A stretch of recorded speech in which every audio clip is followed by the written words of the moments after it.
This is my first video which I want to call iPhone and iOS for Dummies.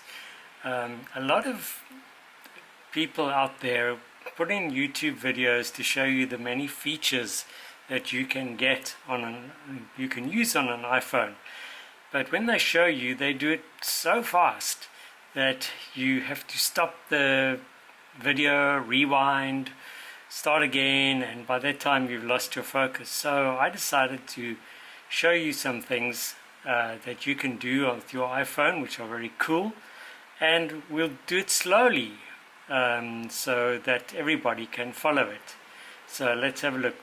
My first one today I want to show you is about using the cursor when you are writing an email or a message. So let's go to a message like this, and let's say you want to move the cursor. Now normally you take your finger and tap the screen, but that's quite hard.